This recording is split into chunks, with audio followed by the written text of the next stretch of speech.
Hey everyone, this is Derek Clavin, and welcome back to episode 17 of How to Practice Jazz Guitar Efficiently.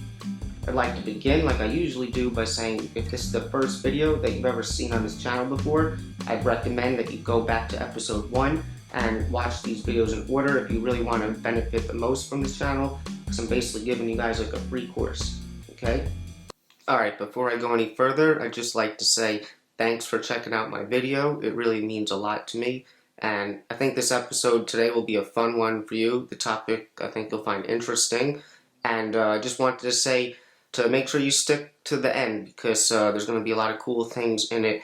A couple different things that I'll be showing you. And all the way at the end I'll even be playing a Coltrane transcription for you twice. So make sure you stick around to the end. Thanks.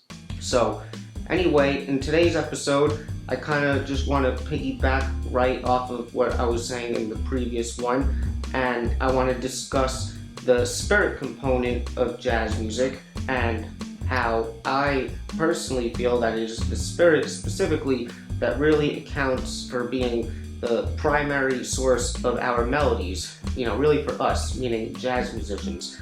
And in addition to that, I'm going to start to demonstrate different ways in which you can begin to cultivate and become more aware of the spirit in your own playing, because it's really going to help you a lot. Alright, and I think I'm going to save one of those demonstrations for the next episode just so I can give it the attention that it deserves, and this one doesn't get too long, just so you know what to expect, but this will mostly be covered today. Alright, so you may notice that today's video may have a little bit of a autobiographical vibe to it, and that's because, I thought that it would be helpful to explain this topic in a way that kind of narrated my own experience and how I kind of came to discovering these types of things. And this is because, not everyone is necessarily like me, but I'm the type of person where sometimes I may learn something or someone may suggest something to me, or I may even think to try something myself, and I may second guess it, like, yeah, I might try this, but is this really, going to be beneficial? And the only way you'll really know is by trying it consistently for a period of time. But, I want to kind of demonstrate how by discovering the things that I did, it kind of led to a confident understanding of all this, where it still may be subjective, some people still may disagree with what I'm saying, but the only thing that matters for my own music is my own approach and what I want to do. And I could definitely confidently say that the way I feel about the spirit and how I approach all this definitely works for me, and I hope that it could work for everyone else as well, okay? So let's just get into it. Alright, so I'd like to begin by reminding you of what I was already telling you about the spirit in episode 4. And if you remember back, if you've been watching, in order to sort of define these sort of non-musical terms in a musical context, I kind of attached them to these buzzwords. So for spirit, I had melody, I had voice, breath, singing, resonance, vibration, so all those types of things, okay? And I already kind of alluded to how I really think that the spirit is primarily attached to melody, okay? Now, in addition to this, I also gave you the funny metaphor of, in order to become aware of the spirit in a practical way, literally within your own body, I talked about thinking of those inflatable tube man people that are always like this, and the air is coming through them, and I said that if you can think of your body like the tube man, the spirit is really like the air that is coming through you, and it's determining your entire form moment to moment, okay? And this alludes to, because if we think about the spirit in terms of voice or breath or vibration, we can see that it's also just tied to talking as well. And even when you talk or when you sing, you may not always think about it or notice it, but you can literally feel the vibrations in your body, like resonating as you produce sound with your voice. And it's kind of like when you're wearing clothes, and unless you begin to pay attention to it, you don't really feel the sensation of the clothes in your body, but it's always there. So I think it's kind of related to that. But to me, this is literally the physical sensation of the spirit, flowing through my body. Now, I wouldn't say that I was always confidently aware of this type of thing, especially when it came to music, and again, that's why I want to sort of discuss some of my own experiences so that you can see how I sort of arrived at these types of conclusions and sort of the definitions for how I define the spirit, in my own body. So, in the last episode, one of the most important things that I said was how the musicians started doing what I called blues on horns. And essentially what they did was they were highly influenced by the music of the blues that was brought to New Orleans, and they essentially tried to copy it and put those types of vocal phrases onto their horns. Now, if you think about it, the implications behind this is really that these melodies were basically vocal creations the way they emerged, and what happened was they were essentially transposed onto instruments, okay? This alludes to the fact that melodies can be coming from a source of essentially you just naturally hearing music that you would basically sing that would relate to a context of a given musical scenario. Now, in my opinion, this is very important because what you can realize from this is that in order to do just that, you literally don't need to know anything about theory or harmony at all. Literally, all this is you hearing a melody over a musical context, at least the starting point, singing it or very clearly hearing it in your head, and then literally figuring it out on your instrument and trying to play it until you get it correct and that it feels proper. Alright, so I'd like to, demo a little bit of how you may go about developing this sort of thing for you. But first, I just wanted to present you with my experience, like I said, just so you can understand where I'm coming from. And this sort of thing, and really what I'm talking about here, I guess you could say, is using the melodies that you would naturally hear in your head or sing over a particular musical context as your source of melodies or lines that you may play on the guitar. That sort of thing, I've been aware of it for a while, and some of the more obvious examples of people who do this type of thing would be people like Keith Jarrett or Kurt Rosenwinkel, George Benson, all of them in their own unique way. But, I've been aware of the benefit of this type of thing for a while, and it's pretty obvious, and it really has to do with everything that we're talking about here. But obviously, when I did try to do this type of thing in the moment, I noticed that my results tended to be more musical, and it makes sense because if you're kind of trying to just play what you would naturally sing or hear, literally as if you're singing in the shower. That's the best metaphor that I always like to give. The music should be coming from a place of how you would be singing as if you were singing in the shower and nobody was watching, right? Because that's the most genuine, authentic, I think, musical spirit that is within yourself. So, when you take that approach, the phrases and the ideas that come out, they're not really tethered to any sort of theory or tendencies or anything that you have on the guitar. So yeah, it's obvious. So that's why it's good. So, like I said, I was aware of this for a while, and while I would say that I recognized the significance of this type of thing, because I had not yet recognized or experienced some of the things I'm going to be talking about in a little bit, I would say that I had not yet recognized the essentialness of it, perhaps. So that would come later, but nevertheless, I could already recognize the benefit. So this type of thing, if you want to start to develop this type of thing, and you could literally start working on this now, a beginner guitar player who's never played could literally do this. Actually, maybe they would need somebody to play the chord for them, but other than that, you could play any chord or tonality that you want and just listen or try to hear a melody that would naturally work over it, or literally, like I said, something that you would sing as if you were in the shower to that chord or something, as if no one was watching you. And then just try to play it on your instrument, and hopefully you get it correct the first time, but that's not even the point.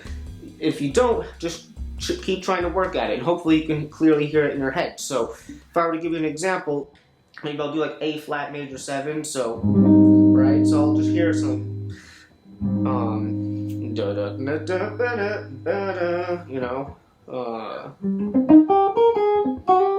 Right, so I heard that right the first time, but it's not always going to be like that. But that's basically what you're trying to do. You can do it. How about A flat minor 7?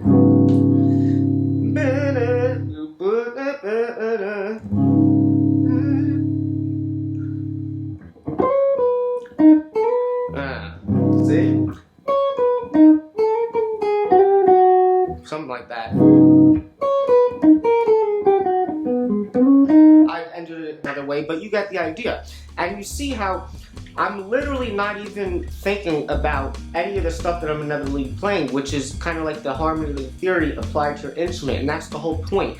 You know, if you looked at what I just played there, you may think like, oh, like A-flat Dorian from a guitar point of view. You know, maybe he kind of used this, what people may think of as, we'll get into this in other videos, but like B-flat Phrygian, or one of the cage fingerings, but it's the same thing as A-flat Dorian, and then kind of morphing into that position over there. So, you know, a lot of people tend to think in those types of terms, and it doesn't lead to those types of results. So that's my whole point. I didn't even have to think about it. It's still obviously good to know all that stuff, because then you're not going to be fishing around as much, and you're kind of hearing and understand the context of what you're playing within. So it's obviously going to help you with that.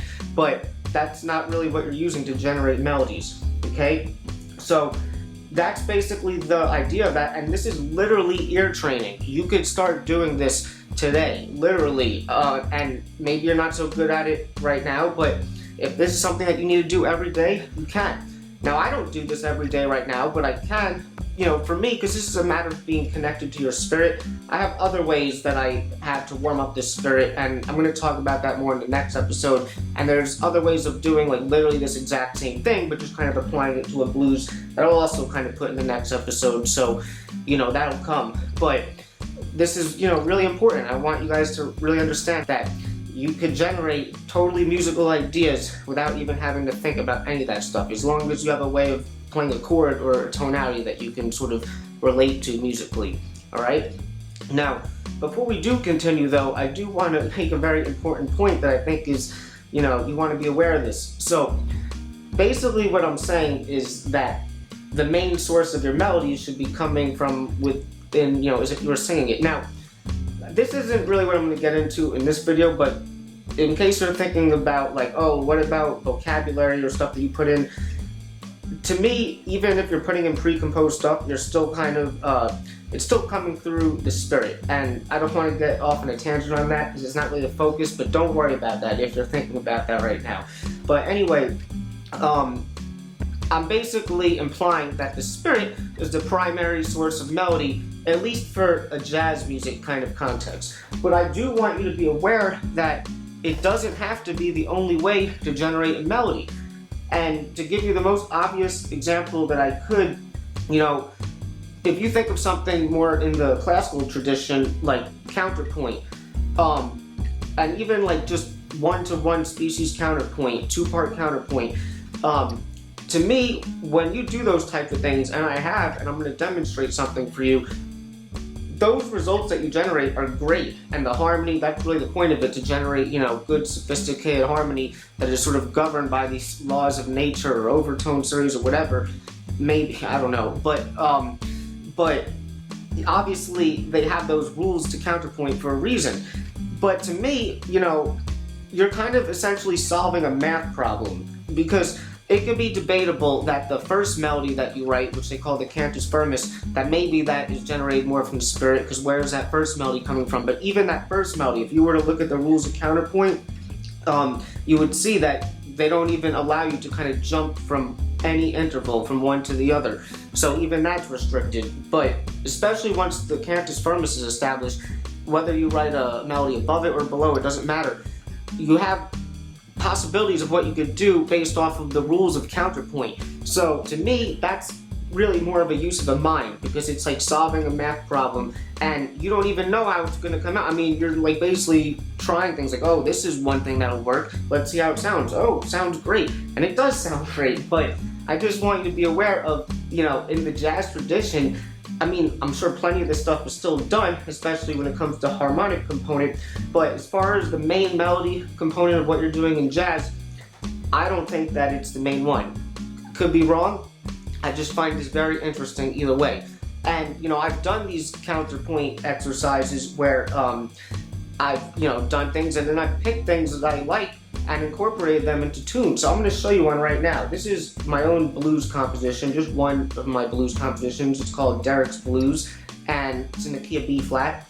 And the middle four measures I want you to notice, because that's basically when I'm utilizing part of a counterpoint exercise that I liked, and it works perfectly in this little tune here for me, and that was generated from the mind, not from the spirit. However, the rest of it, you may argue, was generated from the spirit. I don't really remember, but I'm going to present this to you here, and if you like it, you can purchase the music for it. The link will be in the description, and it will also, of course, be on Patreon if you're interested in becoming a contributor to that as well. So here you go. 1, 2, 1, 2, 3.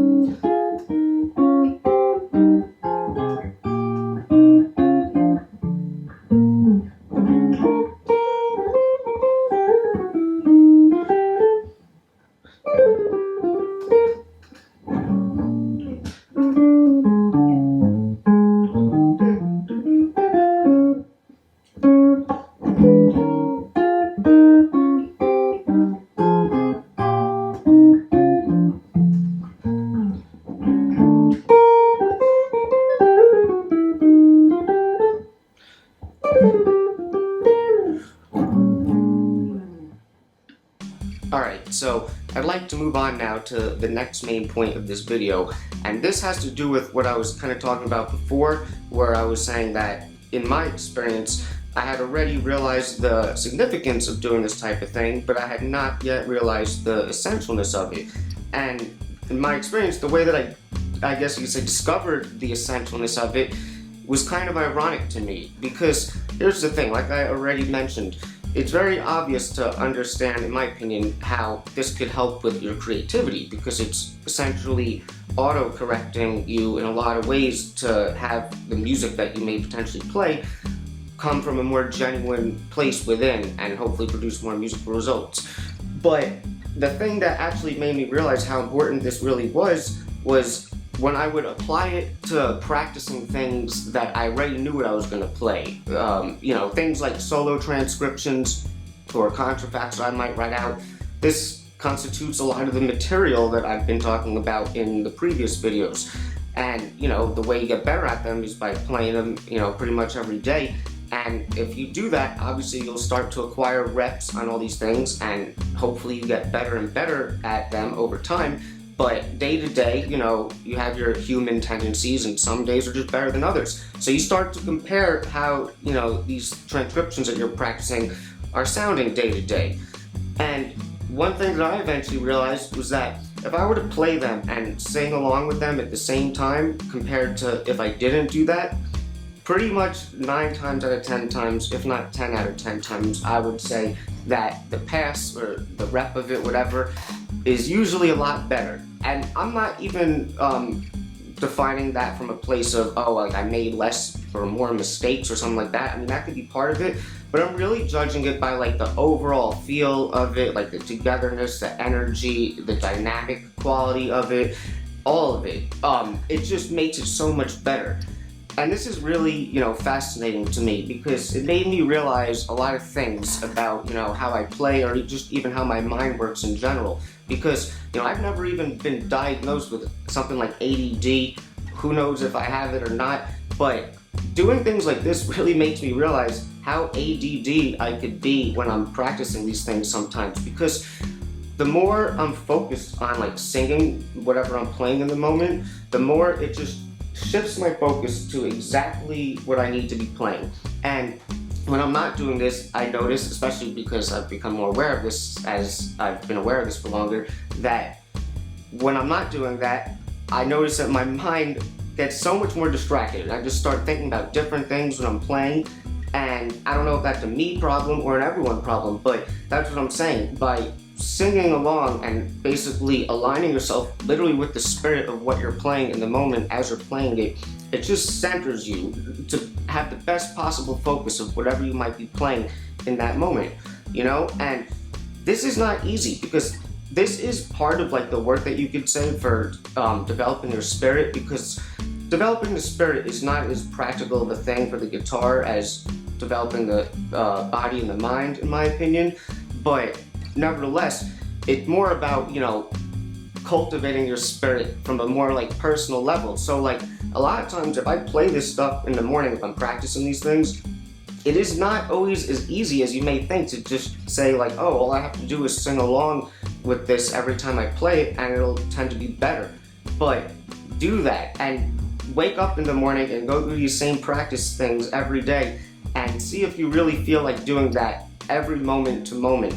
It's not as easy as you may think, you know, like you'll wake up, you'll be tired, and even though you might be doing it in the moment, you may dwindle off from it because that's the human condition, like I said. You know, I just wanted to add, in case anyone is thinking about this kind of thing, that you don't need to be the greatest singer in the world to do this type of thing. I'm definitely not. Although I would probably think that the better singer you actually are, perhaps the more benefit you would get out of this type of thing, because this way you're really connected to your sort of melodic spirit, the better singer you really are, I guess. But nevertheless, you don't have to be the best singer in the world. And even when you do this, yes, like the more your spirit essentially is coming through and the more you're singing loudly and full and you're really connected to the spirit of that music, the better it will probably be. But even if you're just kind of like mouthing it, or if you're just singing it like really clearly in your head and not even singing at all, that's still good. You know, it's better than not being aware of the spirit at all. But I just want you to be aware of these things and not think that you have to be an incredible singer if you wanted to do this type of thing. All right. So I want to kind of demonstrate something for you. I'm going to play a difficult solo transcription that I work on a lot, and I'm picking a difficult one because this is where you really notice, you know, the difference between when you're doing this stuff and when you're not. And what I'm going to play for you here is the first 11 choruses of this incredible Coltrane transcription or solo. This is from a live recording of Chasing the Train with him and Roy Haynes. And I really want to thank the incredible jazz guitar player Charlie Siegler for hipping me to this recording. If you're watching this, you're the man. And everyone else, check him out because he's one of the best up-and-coming guitar players in the world right now, in my opinion. But what I'm gonna do is I'm just gonna literally play for you 2 passes back to back. The first one I'm gonna be trying to align myself with the spirit, so I'll be doing the best that I can to sing along with what I play, and the second time I won't. And there's no guarantees that the first one, in your opinion, will be better than the second one. I can make mistakes in both of them, in different parts, you know, but like I said, that's not really what I'm judging it by. I want to judge these takes by overall feel, and I really want to do first takes with this stuff here. I'm not trying to perform this and, you know, demonstrate that I can play this with the recording at full speed, because I don't think that it's going to be that good. But I want you to try to compare them and try to, you know, catch my point that I'm trying to make here, okay?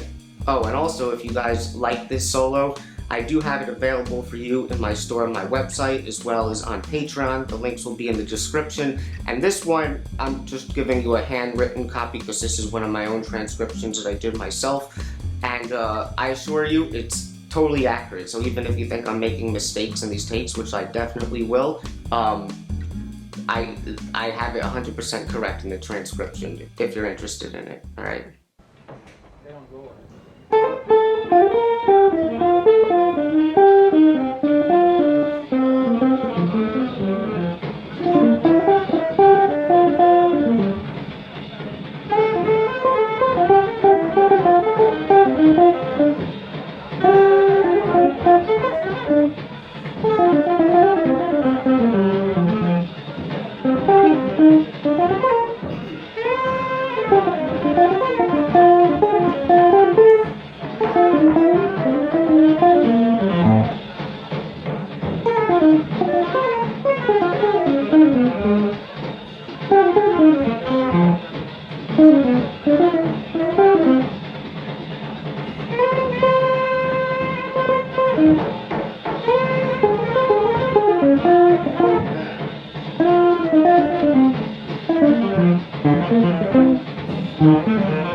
They don't go away.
Alright, so I hope that you enjoyed that, and if you do have an opinion on which one of those takes you think may be better, and you could say the second one, who knows, let me know in the comments. So, I just want to start to wrap up this video now. So, this topic isn't totally finished. Like I said, we're going to talk about some final things with this in the next episode. Hope you're ready for the next episode. Hey! And it's going to have more to do with, warming up the spirit and cultivating the spirit, especially within the context of the blues, and there's going to be a lot of good information in that.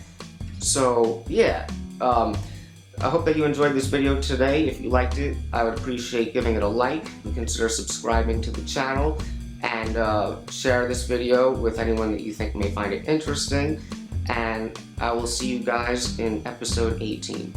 Swinging and playing the blues. That's what we about. I try to help you.